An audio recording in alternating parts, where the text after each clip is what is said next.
Si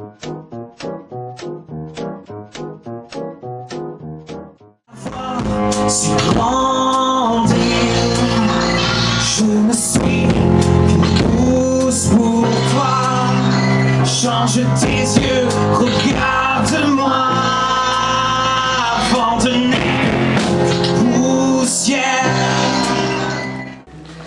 Alors, tu viens de sortir de scène. Dans quel ressenti tu te sens Comment ça va? Vidé, c'était la première fois qu'on présentait la formule trio, la nouvelle formule Graffiti Cowboy.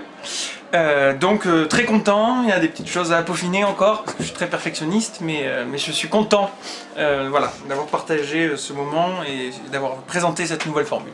Donc tu reviens chez toi, ça fait quoi de revoir ton public de base avec... Ça fait du bien, ça fait du bien. On se sent à la maison, donc ça fait du bien. Sans toi, sans moi, car tu es bien.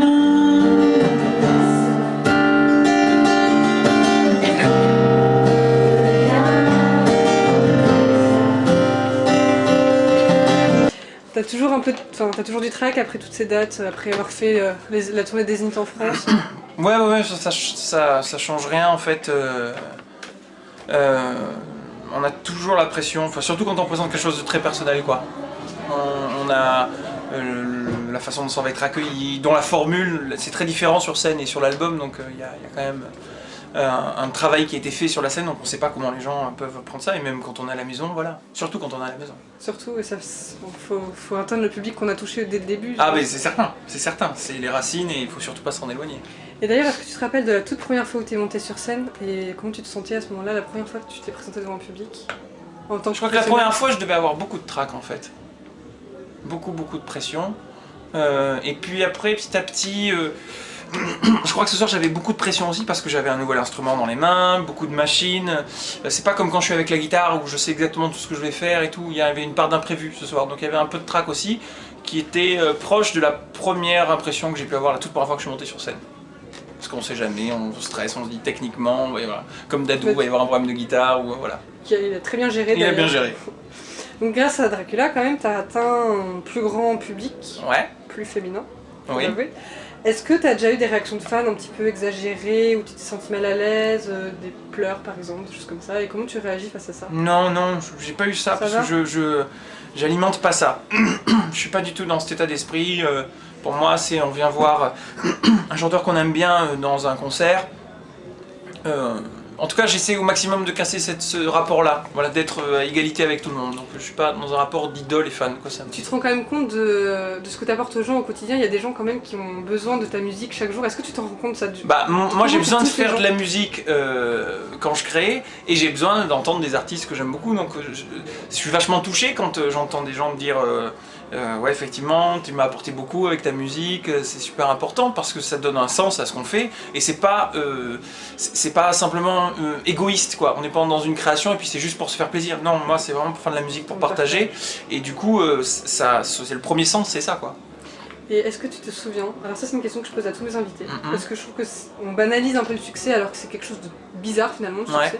Est-ce que tu te souviens de la première fois qu'un fan ou une fan t'a demandé un autographe ou une photo, et qu'est-ce que tu as ressenti à ce moment-là? Non, ouais, ça remonte à très longtemps, et je crois que les premières personnes à m'avoir demandé un autographe finalement c'est des gens de ma famille, donc c'est pas quelqu'un que je ne connaissais pas. Non, après la Nouvelle Star, oui.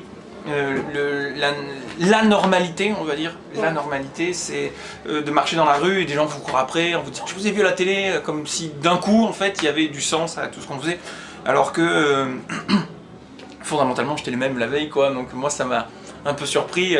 En fait c'est plus le pouvoir de la télévision qui est impressionnant, plus que... Ça n'a pas été trop violent de passer de l'anonymat à faire Alléluia devant 20 000 personnes, de faire Dracula à la soirée des Zénith, après tu redescends, tu fais des salles, c'est pas trop violent ce changement brutal comme ça? Non, parce qu'en fait j'ai fait beaucoup de pubs et de cafés-concerts, donc dans des petites salles, donc moi je suis habitué à jouer devant 5-10 personnes, et puis à intéresser 5-10 personnes qui sont pas forcément venues vous voir.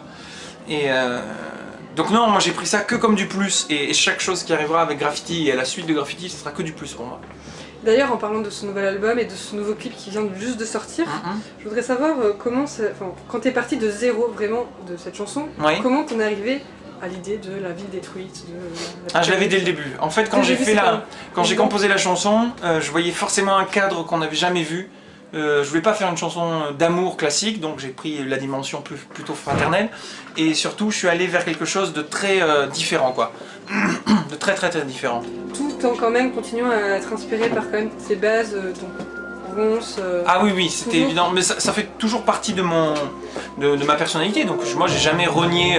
Je vais explorer des chemins différents en fait, à chaque fois. Et l'idée c'était, en plus sur ce concert-là, de rassembler un peu tous ces univers-là.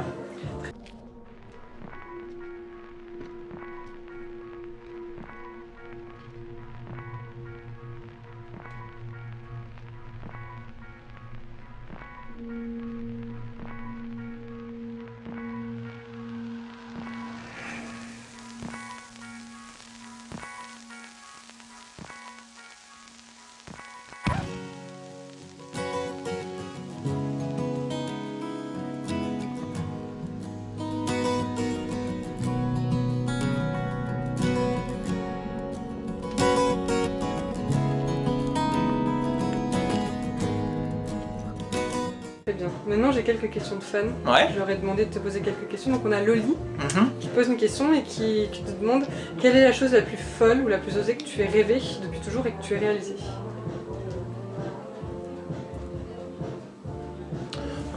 Là, de prime abord comme ça, il y a... C'était rencontré De Palmas et je l'ai rencontré juste avant de monter sur scène sur le plateau de la fête de la musique sur France 2. Il y avait 200 000 personnes et on s'est croisés et puis il m'a donné une accolade et il m'a dit bah, vas-y c'est à toi, j'ai chauffé la scène et tout. Ouais, c'était hyper important, c'est une des personnes avec qui j'avais le plus envie de... C'est quelqu'un qui m'a vraiment donné envie de faire de la musique quoi. Donc c'était ultra important de le croiser. En tout cas d'avoir un échange d'égal à égal parce que je l'avais déjà vu avant, j'étais allé le voir quand j'étais pas fan mais je lui ai apporté mon CD pour dire voilà ce que je fais, je veux pas de coup de main, je veux savoir ce que vous en pensez et si ça vous plaît et tout. Et on s'est revus un peu après et on était d'égal à égal quoi. Maintenant une question d'Andrea, donc elle te demande ce qui a été le plus dur à tourner. On t'a vu, on t'a entendu parler de pétage de câble pendant le clip. Ouais. Qu'est-ce qui a été le plus dur à tourner? En séquence que ce soit au niveau technique ou décor.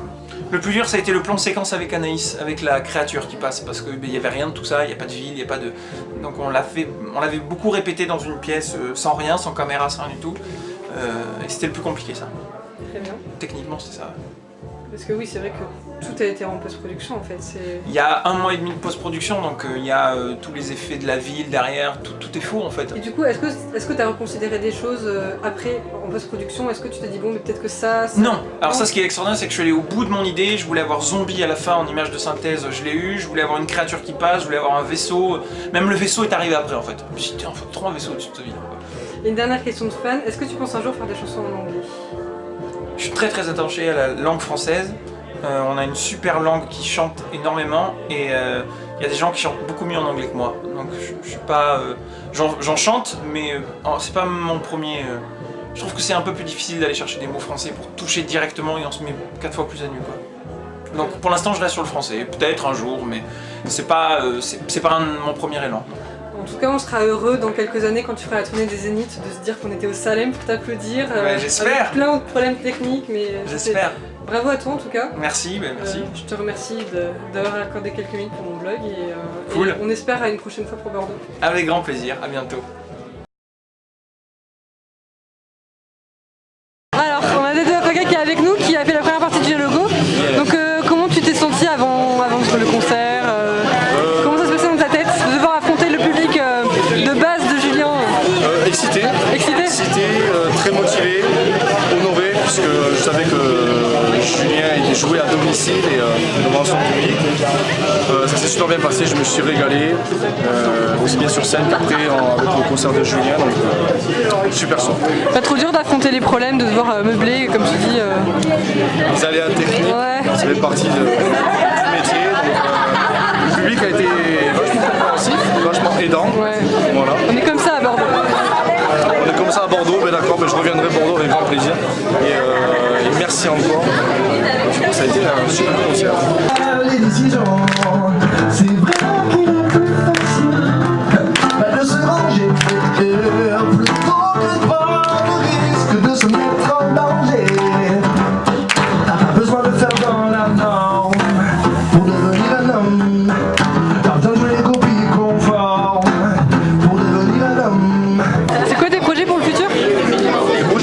sur une tournée 2014 pour présenter mon dernier EP, 4 titres, tout beau, tout neuf, qui est sorti le 15 février. Donc pour présenter ça avec mon percussionniste qui n'a pas pu venir ce soir. Et voilà, et venir à votre rencontre avec plein de projets. Je vais essayer de présenter sur des concours de chant, des castings, des concerts, et pourquoi pas des concerts à domicile. Donc, ah, bonne idée ça. Donc peut-être que je reviendrai sur Bordeaux, peut-être chez vous. Merci d'avoir accordé quelques minutes pour mon vlog et Merci à toi, à une prochaine fois à Bordeaux. À bientôt Bordeaux.